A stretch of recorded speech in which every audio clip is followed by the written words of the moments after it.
Welcome to share market. Share மார்க்கெட்னா என்ன, ட்ரேடிங்னா என்ன, இன்வெஸ்ட்மெண்ட்னா என்ன, இன்னைக்கு நம்ம மார்க்கெட்டில் வந்து அப் ட்ரெண்டா, டவுன் ட்ரெண்டா, சென்செக்ஸ் என்னாச்சு, நிஃப்டி என்னாச்சு, டாப் லூசர்ஸ் யார், டாப் கெய்னர்ஸ் யாருன்னு எல்லாமே பார்ப்போம். Welcome to Tamil million news. வணக்கம். போகலாம்.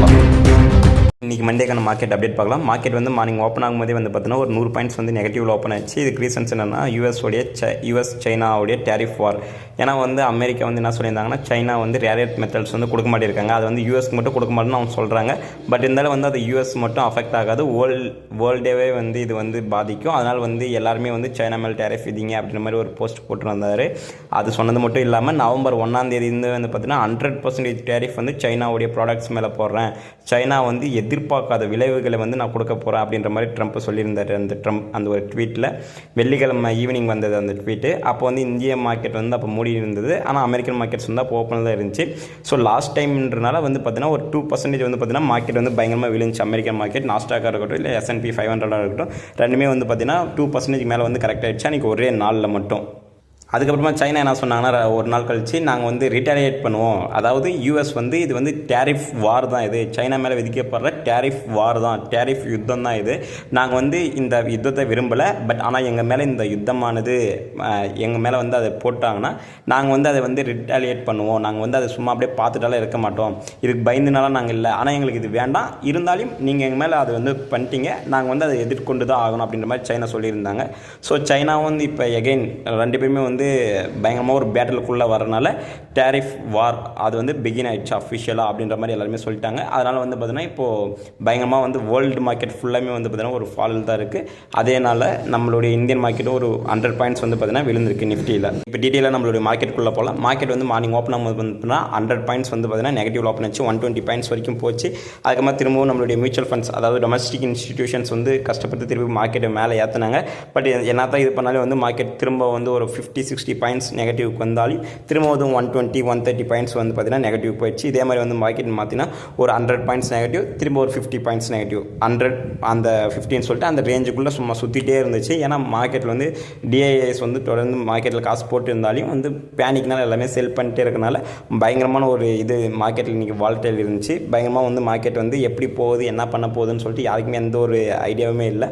இதில் மேஜராக இன்றைக்கி வந்து எந்தெந்த செக்டர்ஸ் எல்லாம் அடி வாங்குச்சுன்னு பார்த்தீங்கன்னா நம்மளுடைய டிஃபென்ஸ் செக்டர் பயங்கரமாக அடி, கிட்டத்தட்ட ஒரு 1% மேலே வந்து விழுந்துச்சு. ஏன் டிஃபென்ஸ் செக்டர் பயங்கரமாக டார்கெட் பண்ணுறாங்கன்னா, எப்பவுமே இந்த மாதிரி ஒரு குளோபலாக ஒரு பேட் நியூஸ் வருதுன்னா அதுக்கு முன்னாடி கடைசி அந்த ஒரு வாரமோ இல்லை கடைசி ஒரு 10 நாளையோ எந்த செக்டரில் இல்லை எந்த ஸ்டாக்ஸ் வந்து பயங்கரமான ஒரு ரேலியில் இருந்துச்சோ அதை வந்து கரெக்ட் பண்ணுவாங்க. இதுதான் வந்து மார்க்கெட்டில் எப்பயுமே நடக்கக்கூடிய விஷயம். ஸோ அதே தான் இப்போ நடந்தது. ஏன்னா டிஃபென்ஸ் செக்டர் வந்து லாஸ்ட் 1 மந்தே ஓரளவுக்கு பாசிட்டிவ் ரேலியில் இருந்துச்சு. அதனால் வந்து பார்த்தீங்கன்னா இப்போ வந்து டிஃபென்ஸ் செக்டர் வந்து பயங்கரமாக அடிச்சிருக்காங்க. அதனால் 1% மேலே வந்து டிஃபென்ஸ் செக்டர் விழுந்துச்சு. அதே மாதிரி நம்மளுடைய ரியாலிட்டி இண்டெக்ஸும் வந்து பார்த்தீங்கன்னா 1% மேலே விழுந்துச்சு. இதுக்கும் ரீசன்ஸ் வந்து அதுதான், வேறு எதுவும் இல்லை பெருசாலாம். இது மாதிரி வந்து பயங்கரமாக எல்லாமே இப்போ வந்து Q2 ரிசல்ட்ஸும் வந்து ஆரம்பிச்சிச்சு. Q2 ரிசல்ட்ஸ், அதாவது Q2 ரிசல்ட்ஸ் வந்து பார்த்தீங்கன்னா Q1 ரிசல்ட்ஸ் வந்து ஒத்து போகும், ஏதோ கொஞ்சம் ஸ்லைட்டாக மாடிஃபிகேஷன்ஸ் இருக்கும் அப்படின்ற மாதிரி எல்லாமே சொல்கிறாங்க. Q1 ரிசல்ட்ஸ் வந்து பெருசாக எதிர்பார்த்த மாதிரி இல்லை. முக்கியமாக வந்து நம்மளுடைய FMCG செக்டர்ஸாக இருக்கட்டும் இல்லை ரியாலிட்டி இண்டெக்ஸாக இருக்கட்டும், Q1 ரிசல்ட்ஸ் வந்து பயங்கரமாக ஒரு குரோத் கொடுத்துச்சான்னு கேட்டால் கண்டிப்பாக கிடையாது. ஸோ அதே மாதிரி தான் வந்து இப்போ Q2 ரிசல்ட்ஸும் வரப்போகுது. Q2 ரிசல்ட்ஸ் வந்து ஆல்ரெடி ஒரு சில கம்பெனிஸ் வந்துட்டு இருக்குது. TCS வந்து எதிர்பார்த்த மாதிரி இல்லை. ஸோ இதுதான் வந்து ஐடி செக்டர் ஃபுல்லாமே வந்து இப்படி தான் இருக்கும். ஐடி செக்டர் வந்து எகைன் அன்சர்டனிட்டி இருக்கும், ப்ரெஷர் இருக்கும் அப்படின்ற மாதிரி தான் சொல்கிறாங்க எல்லாருமே. ஸோ இதுதான் வந்து Q2 ரிசல்ட்ஸ்க்கு வந்த எக்ஸ்பெக்டேஷன்ஸ். அதனால் வந்து பார்த்தீங்கன்னா இந்த மாதிரி ரியாலிட்டி இண்டெக்ஸாக இருக்கட்டும் இல்லை FMCG இண்டெக்ஸாக இருக்கட்டும் எல்லாமே வந்து பார்த்தீங்கன்னா இன்றைக்கி அடிச்சிருக்காங்க. அதே மாதிரி நம்மளுடைய PSC ஸ்டாக்ஸும் வந்து லைட்டாக விழுந்திருக்கு. கிட்டத்தட்ட மார்னிங் ஓப்பன் ஆகும்போது வந்து பார்த்தீங்கன்னா 1% வந்து அவங்களும் கரெக்டாக இருந்தாங்க. மார்னிங் ஓப்பன் ஆகும்போது எந்தெந்த செக்டரில் ஓரளவுக்கு நார்மலாக இருந்துச்சு, பெருசாக நெகட்டிவ் இல்லாமல் இருந்துச்சுன்னு பார்த்தோம்னா நம்மளுடைய மீடியா நிஃப்டி வந்து பார்த்தீங்கன்னா பெருசாக இல்லை, ஜஸ்ட் 0.03% தான் விழுந்துருச்சு. அதே மாதிரி வந்து கன்சம்ஷனும் வந்து பார்த்தீங்கன்னா 0.11% தான் இருந்தாங்க. மற்றபடி ஃபார்மா ஆட்டோ இவங்களும் வந்து பார்த்தீங்கன்னா 0.2-0.3% வந்து கரெக்டாக இருந்தாங்க மார்னிங் ஓப்பன் ஆகும்போது. பட் அதுக்கப்புறம் மார்க்கெட் டைம் போக வந்து பார்த்தீங்கன்னா எல்லாமே ஓரளவுக்கு பாசிட்டிவாக மாற ஆரம்பிச்சிச்சு. பட் ஆனால் காலையில் இருக்கும்போது ஒரு 10 மணி வாக்கில் நம்ம பார்க்கும்போது கூட நம்மளுடைய நிஃப்டியை எடுத்துக்கினா எந்த இண்டெக்ஸ் எடுத்தாலும் சரி, நிஃப்டி 50 இருக்கட்டும் இல்லை பேங்க் நிஃப்டியாக இருக்கட்டும் இல்லை மிட் கேப் 100 இருக்கட்டும் இல்லை நெக்ஸ்ட் 50 இருக்கட்டும், நிஃப்டி 100, நிஃப்டி 200, 500, எந்த இண்டெக்ஸ் எடுத்தாலுமே வந்து எல்லாமே காலையில் பார்க்கும்போது வந்து நெகட்டிவ் மட்டும்தான். கிட்டத்தட்ட எல்லாமே ஒரு 0.4-0.5% விழுந்திருந்தாங்க. எல்லாமே 100 பாயிண்ட்ஸ் 200 பாயிண்ட்ஸ் 300 பாயிண்ட்ஸ் எல்லாம் ஒரு சில செக்டர்ஸ் எல்லாம் விழுந்திருந்தது. டாடா மோட்டார்ஸ் வந்து டிமர்ஜர்ஸ் வந்து அனௌன்ஸ் பண்ணிட்டாங்க. அதாவது கமர்ஷியல் வெஹிக்கிள் தனியாகவும் பேசஞ்சர் வெஹிக்கிள் தனியாக பிரிக்க போகிறோம்னு சொல்லிட்டு அனௌன்ஸ்மெண்ட் எல்லாம் வந்துச்சு. October 14 வந்து ரெக்கார்ட் டேட், இது எல்லாமே எல்லாருக்குமே தெரிஞ்ச விஷயம் தான். பட் இருந்தாலும் இப்போ வந்து டாடா மோட்டார்ஸ் வந்து பார்த்தீங்கன்னா லாஸ்ட் 7 டேஸில் வந்து பார்த்தீங்கன்னா 7% வந்து ஸ்லைடாக இருக்குது. அதாவது ஒரு ஷேரோடைய ப்ரைஸ் வந்து பார்த்தீங்கன்னா 720, 725, 730 வரைக்கும் போன ஒரு டாடா மோட்டார்ஸோடைய ஷேரோடைய ப்ரைஸ் வந்து பார்த்தீங்கன்னா இப்போ 660, 665 அந்த ரேஞ்சு கிடைக்குது. ரீசன்ஸ் என்னென்னு நம்ம பார்க்கும்போது எஸ் கண்டிப்பாக இது வந்து ஒரு வாலட்டில் இருக்கான்னு கேட்டிங்கன்னா எஸ் இருக்குது. ஏன்னா வந்து இது எல்லாருமே வந்து இன்வெஸ்டர்ஸ்க்கு எல்லாருமே வந்து வேறு ஒரு நோக்கம் இருக்குது. எல்லாமே வந்து ஃபஸ்ட்டு அவங்க பிரிச்சதுக்கப்புறம் நம்மளுக்கு எது வேணுமோ அதை நம்ம வந்து ப்ரிஃபர் பண்ணிக்கலாம். மேக்ஸிமம் வந்து பேசஞ்சர் வெஹிக்கிள் வந்து எல்லாருமே ப்ரிஃபர் பண்ணுற மாதிரி தெரியுது. ஏன்னா ஜேஎல்ஆர் அங்கே தான் இருக்குது.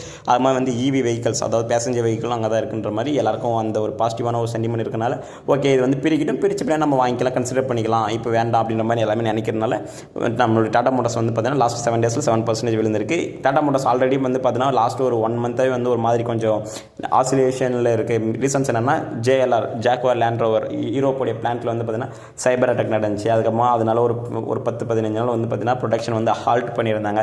திரும்ப அதிலேருந்து இப்போ ரெக்கவர் ஆகிட்டு இப்போ திரும்ப ப்ரொடக்ஷன் ஸ்டார்ட் பண்ணியிருந்தாங்க. இருந்தாலுமே வந்து ஜேஎல்ஆருடைய ரெவன்யூவில் ப்ராஃபிட்டில் ரெண்டுத்துலையுமே வந்து இது அடி வாங்கும் அந்த சைபர் செக்யூரிட்டி இஷ்யூன்றனால அப்படின்ற மாதிரி சொல்கிறாங்க.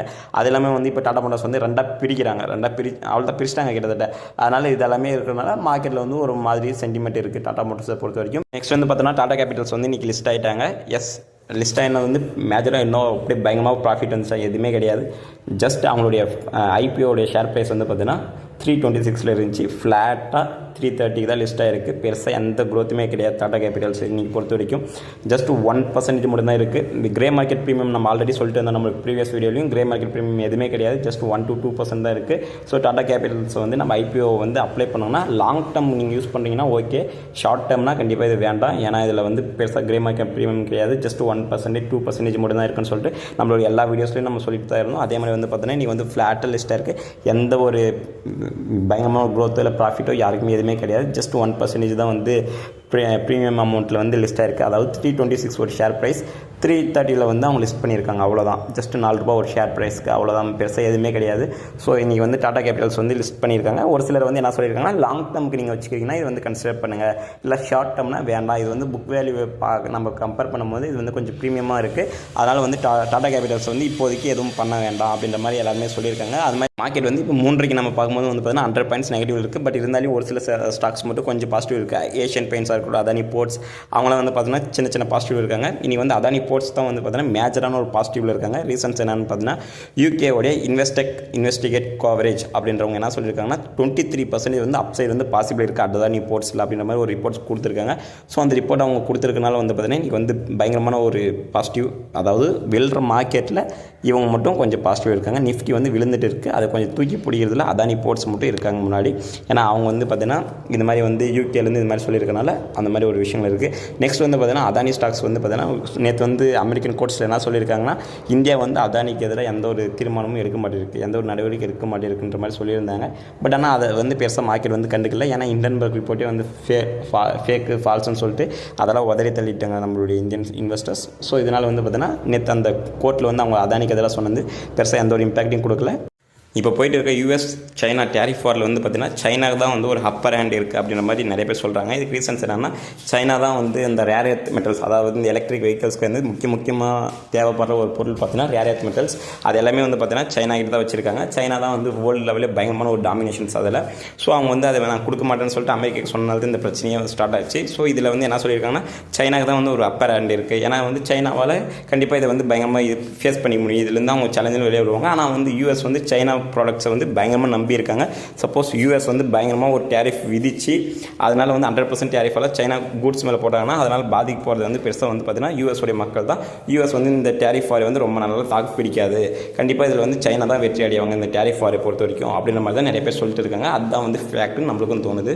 பார்ப்போம் என்ன ஆக போகுதுன்னு சொல்லிட்டு. மார்க்கெட்டில் நம்ம எந்த நிஃப்டி எடுத்து பார்த்தாலுமே எல்லாமே நெகட்டிவ் மட்டும்தான். இருந்தாலுமே ஒரு சிலருடைய போர்ட்ஃபோலியோ வந்து கொஞ்சமாக பாசிட்டிவில் இருக்கலாம், ரொம்ப பாசிட்டிவ் இருக்காதுன்னு நினைக்கிறேன். சின்ன பாசிட்டிவ்ஸ் இருக்கலாம். ஏன்னா வந்து அவங்க செலக்ட் பண்ண ஸ்டாக்ஸில் வந்து பார்த்தீங்கன்னா Q2 ரிசல்ட்ஸ் ஓரளவுக்கு நல்லா இருந்திருக்கும். இல்லை வந்து ஸ்மால் கேப்லேயே ரீசெண்ட் டைமில் வந்து பார்த்தீங்கன்னா நம்ம ஆல்ரெடி வீடியோ சொல்லியிருந்தோம்.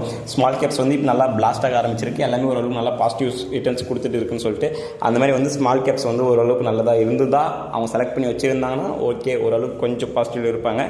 அது இல்லாத இன்னொன்று வந்து முக்கியமான ரீசன் நம்ம பார்க்கும்போது வந்து சில்வர் அண்ட் கோல்டு. ஏன்னா சில்வர் அண்ட் கோல்டு வந்து பார்த்தீங்கன்னா பயங்கரமான ஒரு ரேலி இருக்காங்க. இன்றைக்கி கூட வந்து பார்த்தீங்கன்னா கோல்டு வந்து 2% ஏறி இருக்காங்க. சில்வர் வந்து பார்த்தீங்கன்னா 5.5% ஏறி இருக்காங்க. இருக்காங்க இன்றைக்கி. ஏன்னா வந்து நான் ஆல்ரெடி நம்மளுடைய எல்லா வீடியோஸ்லையும் நம்ம சொல்லியிருக்கோம் கோல்டு சில்வர்னு சொல்லிட்டு. எஸ், கோல்டு வந்து பார்த்தீங்கன்னா லாஸ்ட் 1 மந்த்தில் மட்டுமே பார்த்தீங்கன்னா மோர் தென் 20% மேலே வந்து ஏறி இருக்காங்க. அதே மாதிரி பார்த்தீங்கன்னா சில்வரும் வந்து பார்த்தீங்கன்னா பயங்கரமான ஒரு ரேலி. கிட்டத்தட்ட ஒரு கடைசி ஒரு 35 நாள் நம்ம எடுத்து பார்த்தோன்னா கிட்டத்தட்ட ஒரு 37லேருந்து 38% வந்து பார்த்தீங்கன்னா பாசிட்டிவ் க்ரோத் கொடுத்துருக்காங்க சில்வர். ஸோ இது எல்லாமே வந்து பார்த்தீங்கன்னா பயங்கரமான ஒரு ரேலியில் இருக்கிறனால எல்லாரும் அந்த ஒரு சிலரோட போர்ட்ஃபோலியோவில் கொஞ்சம் பாசிட்டிவாக இன்றைக்கி இருக்கும். ரீசன்ஸ் என்னன்னா சில்வர் அண்ட் கோல்டாக இருக்கும். ஏன்னா சில்வர் இன்றைக்கி ஒரே நாள் வந்து பார்த்தீங்கன்னா 5% ஏறி இருக்குது. அதே மாதிரி பார்த்தீங்கன்னா கோல்டு வந்து பார்த்தீங்கன்னா 2% விழுந்திருக்கு. நிஃப்டி வந்து விழுந்ததே வந்து பார்த்தீங்கன்னா 100 பாயிண்ட்ஸ் தான். பட் ஆனால் நம்மளுடைய கோல்டு சில்வர் பார்த்தீங்கன்னா எத்தனை 10% ஏறி இருக்காங்க. 2 பேரும் நம்ம